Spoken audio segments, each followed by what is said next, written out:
Hey everyone, and welcome to the 6th episode of the interview series. And today we have with us Chris Voss, who is a former FBI hostage negotiator, a Georgetown University MBA professor, CEO of the Black Swan Group Limited, and the co-author of the book Never Split the Difference.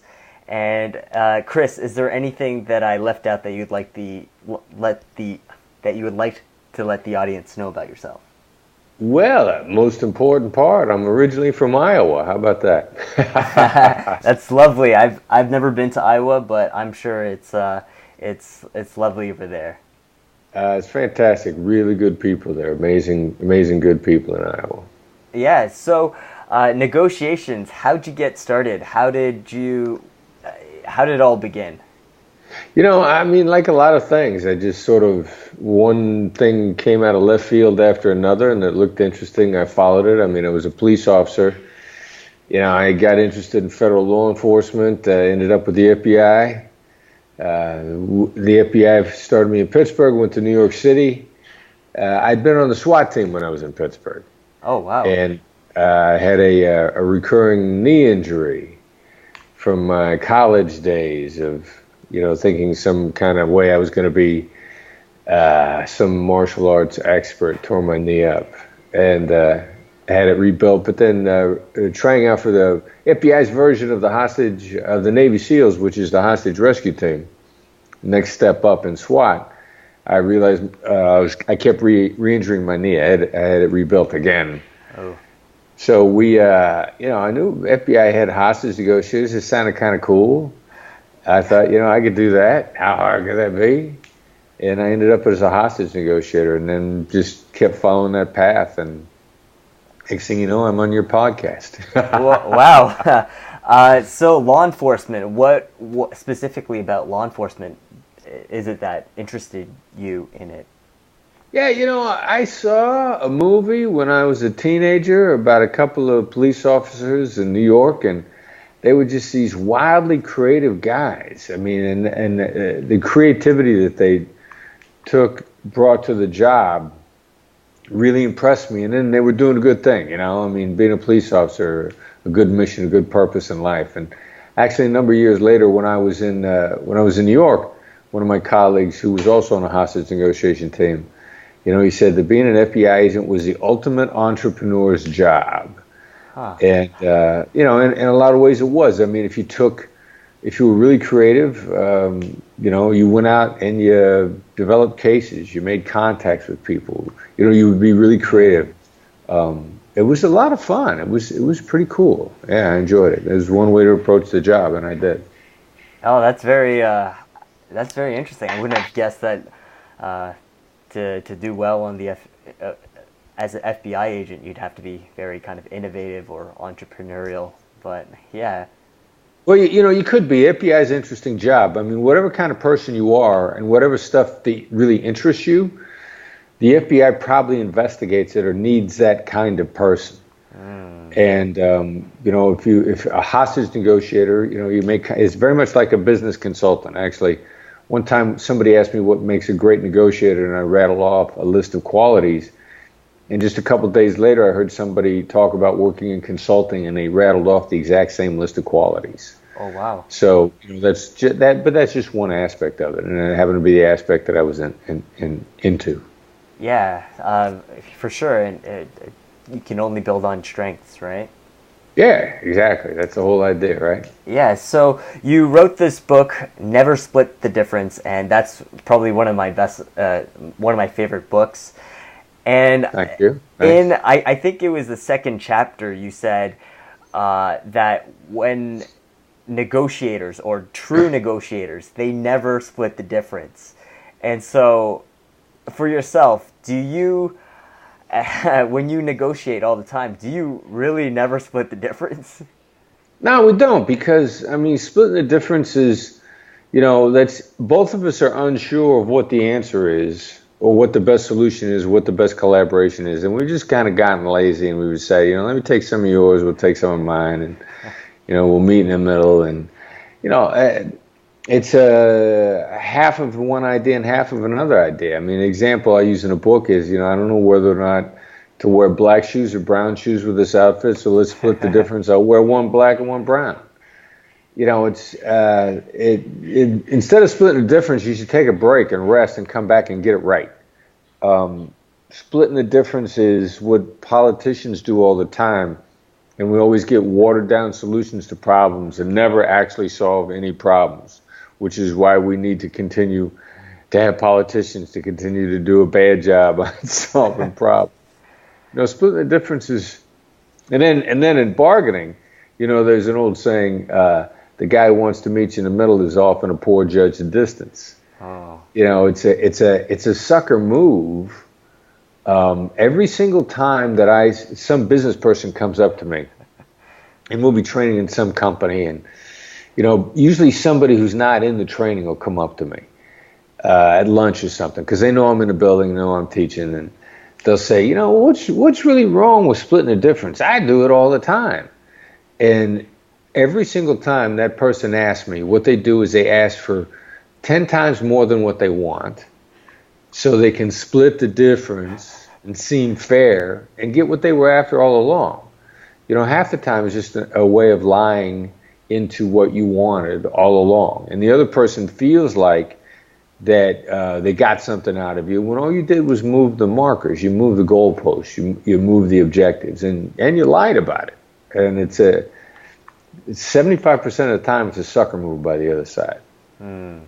So in your situation, do you always get what you want? I mean, do you never split the difference, and for yourself you pretty much get what you want? Yeah, well, that's an interesting question, because one of the rules I live by is never be so sure of what you want that you wouldn't take something better. So if you're focused on getting what you want, there's a pretty good chance you're going to miss a better deal. It's not necessarily that I get what I want, but I want to know that I want to become aware of the best possible deal we could make, which means you're always, if I just get you talking, you're going to mention something that I haven't even thought of, that I didn't know that you could give me. So I gotta be open-minded. Or you might have your idea for different reasons. You might know stuff where your solution works way better than mine ever would. So what I really want to know is, what's the best deal to be had? We sit down and we're going to do some training for JetBlue Airways. And I didn't even know they had a JetBlue University. And we were really stuck at whether or not we were going to work out the deal. And one of the guys on the other side happened to mention JetBlue University. And I thought, wait, whoa, what? You guys, the company has like an entire learning program behind that reaches company-wide? Whoa, this is a completely different conversation now. And that's what you're trying to get out of any negotiation. The other side is a young lady that I've coached on some filmmaking deals here in Los Angeles. She's trying to make a film. She got somebody funding her film who also wants to star in the film, but the person who wants to star in a film wants to play both roles. I mean, every now and then there's a movie where one actor plays two people, whether they're twins or whoever they are. And this woman wanted to fund the movie, but also want to play both roles. And she said, the budget just doesn't work for that. I really need this funding, but I can't make it work with her. And I said, go in there and talk to her and find out what's going on. And you may end up finding a way to make this deal if you just get her talking. She finds out this woman owns a castle in France where they can shoot a second movie, a far more expensive movie. And then she's like, this is a different kind. She can play both roles all she wants in this first film if we can get this second deal cut for the second film. And that's what you find out. She's going to end up giving this funder everything they wanted in the first deal because it's an avenue to a second, even better deal. So yeah, you gotta, don't be too focused on what you want, because there's a better deal to be had. No, that's a really good point. And so for yourself, whenever you go into a negotiation, do you always just have some sort of idea of what you want, or do you always just go in with an open mind? Well, I know the types of things that are not money related that are really valuable to me. You know, obviously you and I are talking because I want as many people to know about the book as possible. And if I do a deal where, and we just did a deal with another company with Intuit, and they're going to buy 400 books. Now that money goes to my publisher; it doesn't go to me. But it's a tremendous advantage to get 400 books out there and into circulation, and so it brings a lot of value to them. So there's certain things like that. Like I'll do a deal if you buy enough books. Or one conference I spoke at, they didn't have any money for fees, but they had money for travel, money for books, and then they had the ability to write an article with me in their national publication. Yeah, which suddenly exposed me to a whole nother group. So I've got a rough idea of the kind of things that'll help me accomplish my goals, and I know what I'm trying to get accomplished, and you may have a great idea to help me accomplish that goal. So I try to be really open-minded, but in general terms. I know different directions I'm trying to go. Okay. And in your book, you refer to the late night FM DJ voice, which I thought was, which I really enjoyed, but in my mind, I was just trying to picture this voice. So for yourself, what would that voice sound like? Is the voice that you have right now the late night DJ voice? Well, it's close to it. It's pretty close to it. I mean, the late night FM DJ voice, like that. You know, and it helps people calm down. It helps people relax. I mean, that's the hostage negotiator's voice, and like it's the default voice for hostage negotiation. We use it 99% of the time. You know, it's a good voice in business sometimes.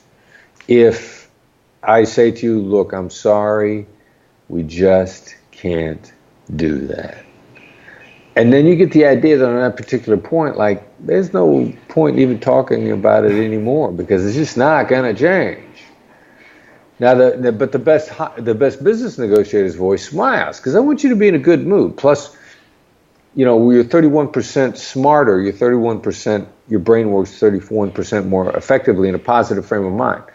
You know, so I may take the late night FM DJ voice, but I'm going to put, you know, a smile in it. I'm going to, you know, put some enjoyment in it. I'm going to want our interaction, you know, to make you smile too. Because if we both smile, we're both actually smarter and we're more likely to make the deal. Plus, you know, if I'm not frowning at you the whole time, even if we don't work it out, you're going to remember that I was pleasant to deal with, and you're probably going to want to talk to me again. And so there's a lot of really strategic, tactical advantages to smiling a lot in your business deals. Yeah, no, that's a really good point.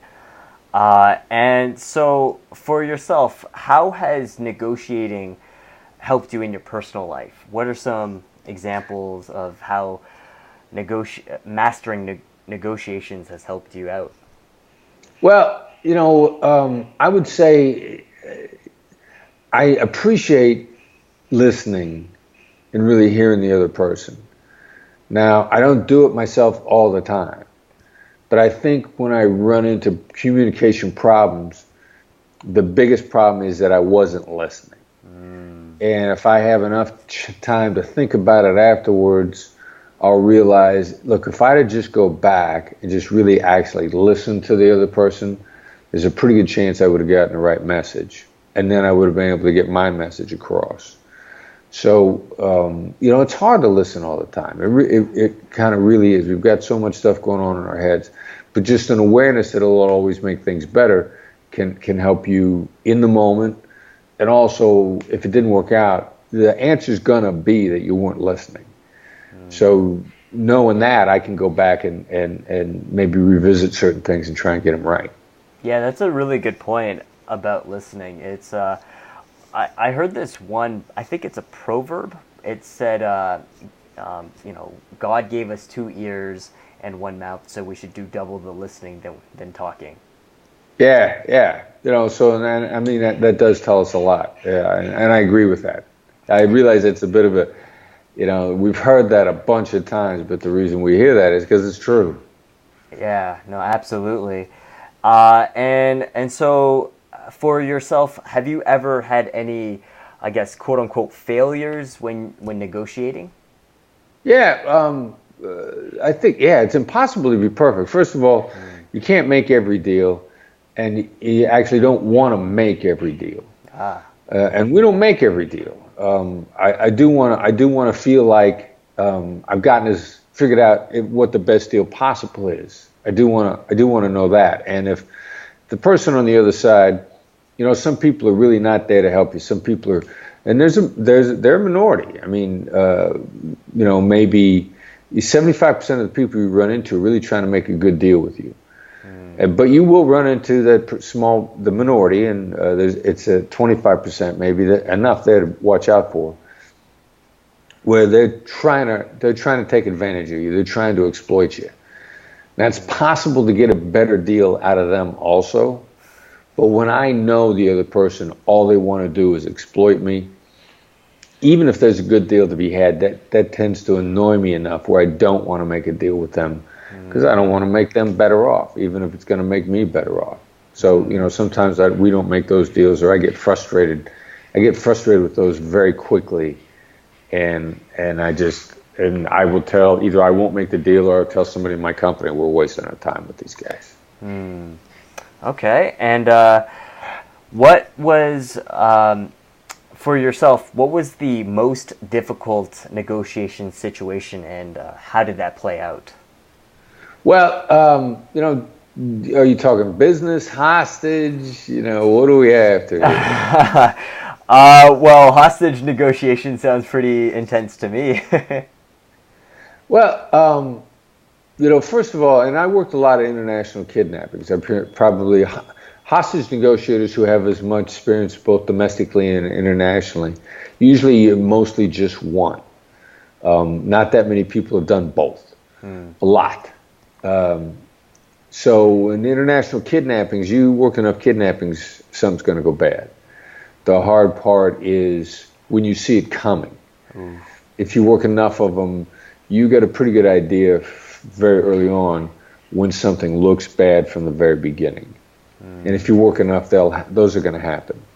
The hard part about those is you got to work with families, and you see the train coming. I mean, you know that this is going to go bad, and it's people don't appreciate how hard it is on families. I mean, it seems obvious that it would be, but families of kidnap victims suffer traumatic stress at the same rates that actual kidnap victims do, because it's horrific.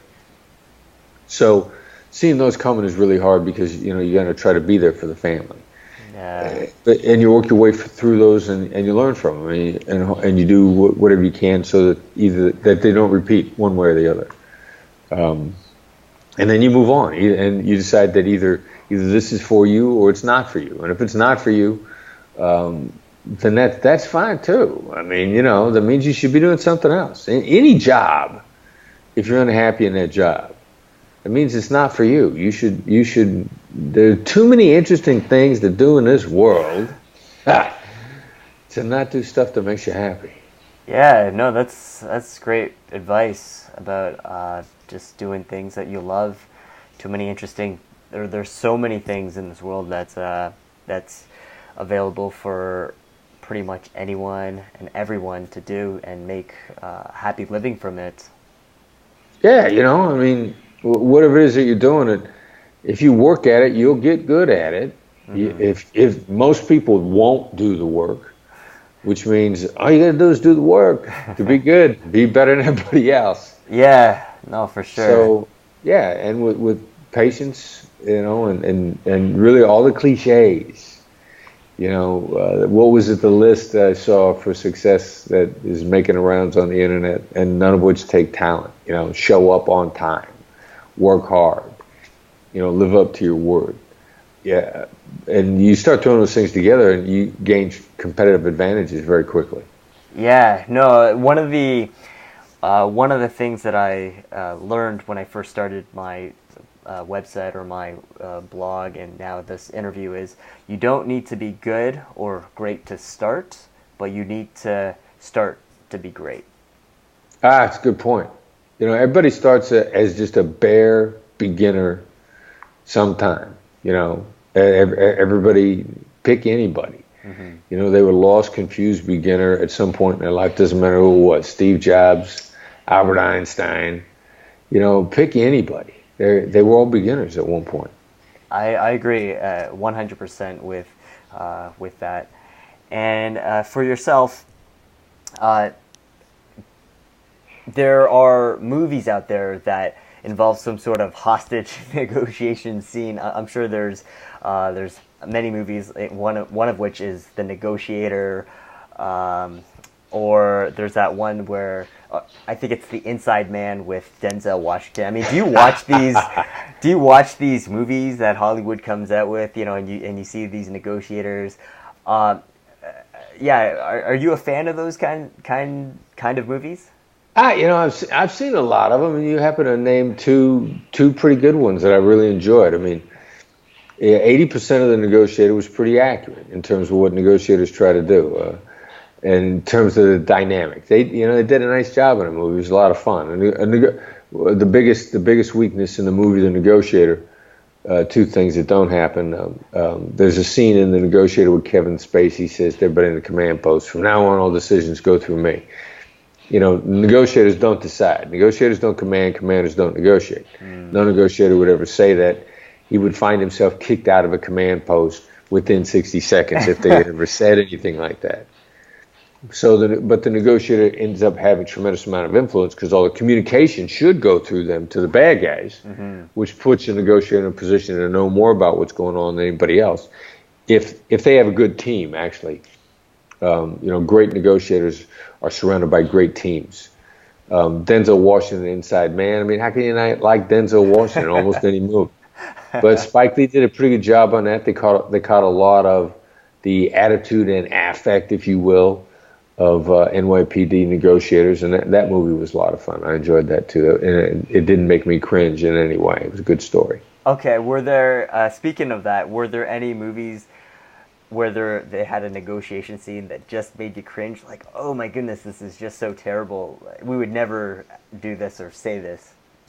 Well, you know, negotiators never go inside. Not any that have lived through more than one situation.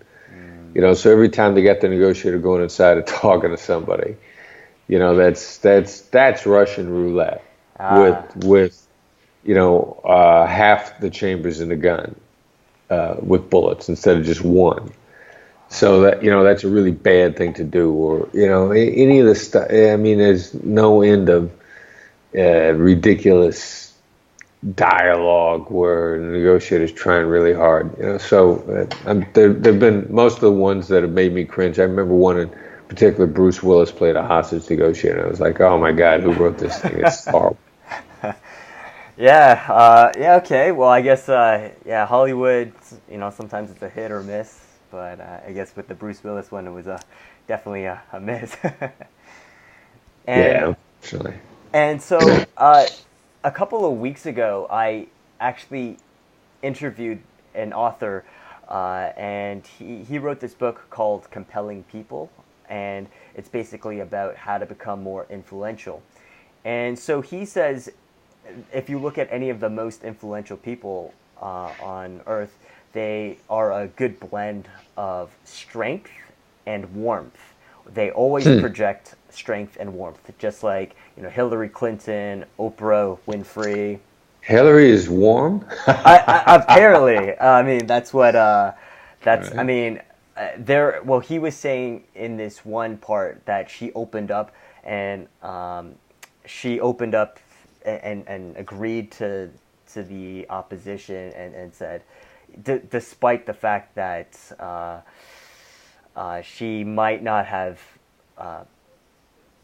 necessarily thought that way, but she just more or less said, oh yeah, I understand your position, something like that. But more or less he was saying that in order to be an effective person, or to become a compelling person, you should demonstrate both strength and warmth. And for yourself in a negotiation situation, would you say that's also applicable?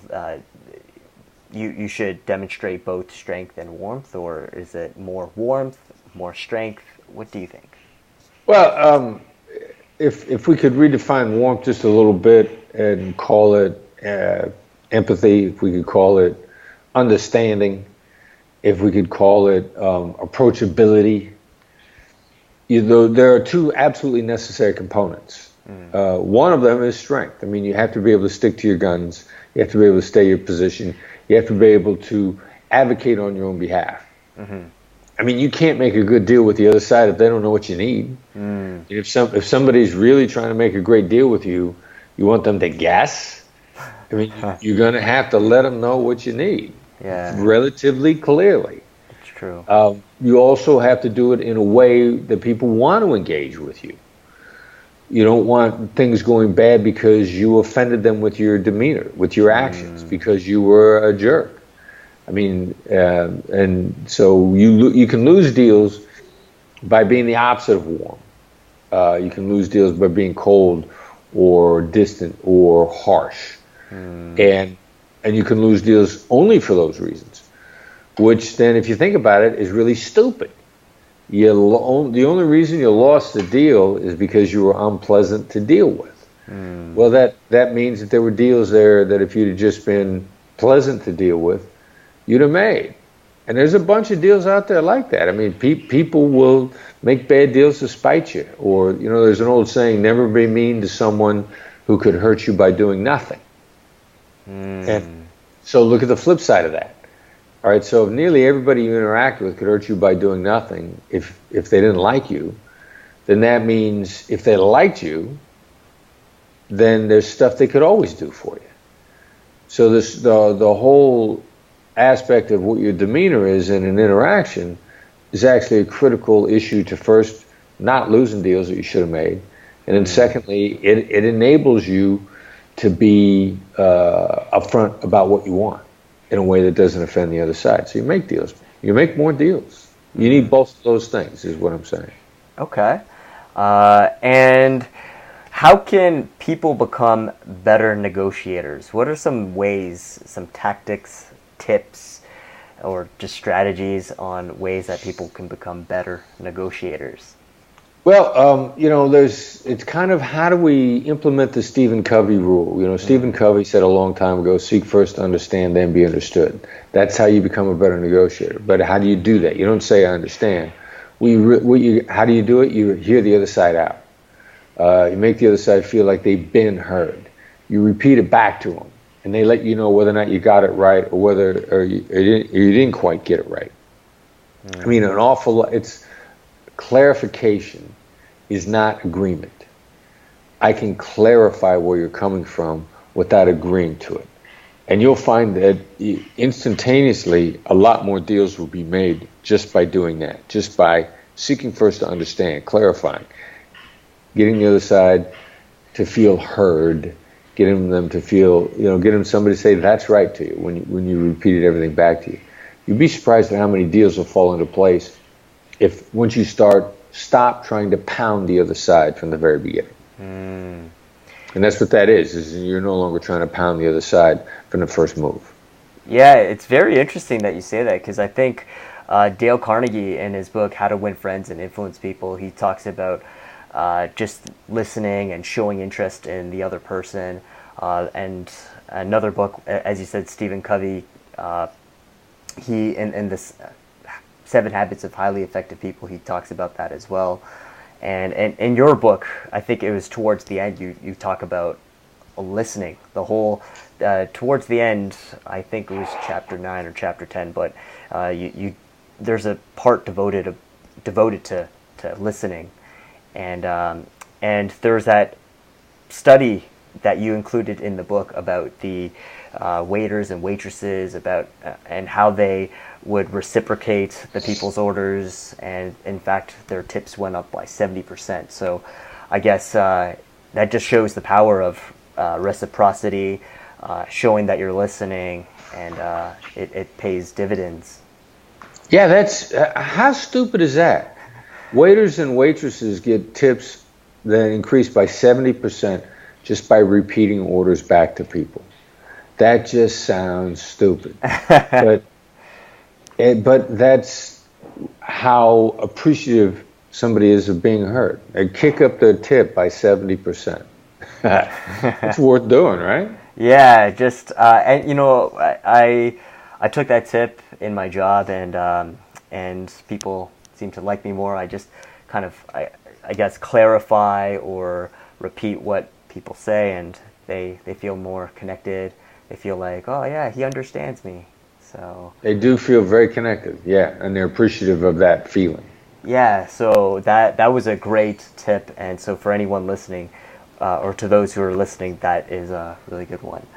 And Excellent. so, knowing what you know now, if you go back in time to tell yourself, your 20-year-old self, maybe 3 things, 1, 2, or 3 things, what would those 1, 2, or 3 things be? Be nicer. Okay. You know, I wouldn't necessarily change my opinions about anything, but I'd have taken it easier on people when I expressed them, and I still struggle with that because my natural born type, we're each one of 3 types. We either fight, flight, or make friends. You know, our natural instinct when we come up against a problem, you know, we want to fight our way through it. Maybe we want to back off and think of another way, or maybe we want to have a better relationship. Fight, flight, or make friends. And flight is really just stepping back and analyzing different routes, maybe taking a different route.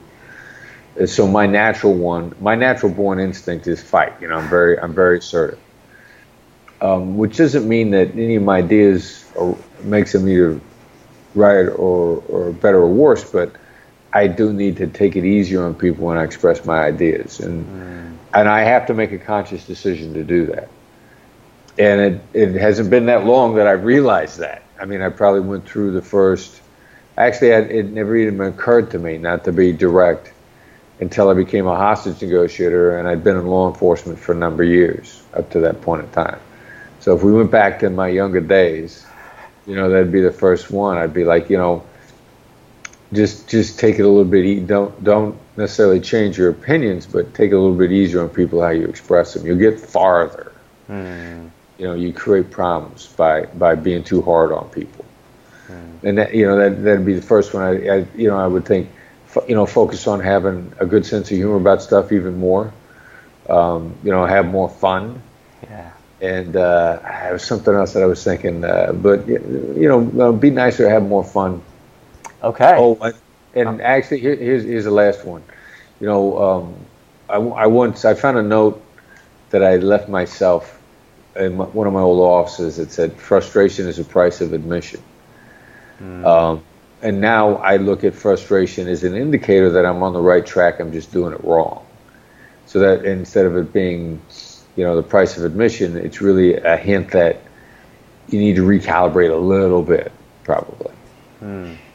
Okay, so I guess for the third one is just, I guess, more reflection. Yeah. Okay. And maybe that's the time when I need to step back and think about another route instead of continue to hammer ahead. Yeah.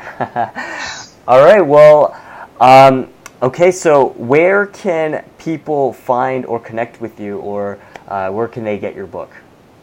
All right. So the best avenue, my company, we put out a weekly negotiation newsletter called The Edge. And it also, it's a great resource. Our website is blackswanltd.com. But if you subscribe to The Edge, and a real simple way to subscribe to it is text the number 22828. It's 22828. And send the word FBI empathy, all one word. Don't let your autocorrect put a space in there. But FBI empathy to that number signs you up for the newsletter, which comes out once a week. It's free. You know, I had a friend that used to like to say, a colleague that said, if it's free, I'll take 3. So it's free, and it also tells you about where we're going to do training, how to get some of the free stuff that we give. We get a lot of other free stuff. We do individualized training. We do company training. I mean, it's the best gateway to everything my company does. So subscribing to the newsletter, The Edge, also tells you the best place to get the book is on Amazon. Amazon has the best prices. Buy the book. You'll like it. And let me and my colleague, my company, let us help you get better things in your life. A bigger house, a better car. Everybody's capable of negotiating better deals and getting more. And so you and your family deserve that. Yeah. All right. So, well, thank you very much, Chris, for being here today. And yeah, we appreciate your presence. Thanks, man. It's been an absolute pleasure being on the show, Ryan. I've completely enjoyed it. Good conversation. Yeah, loved it.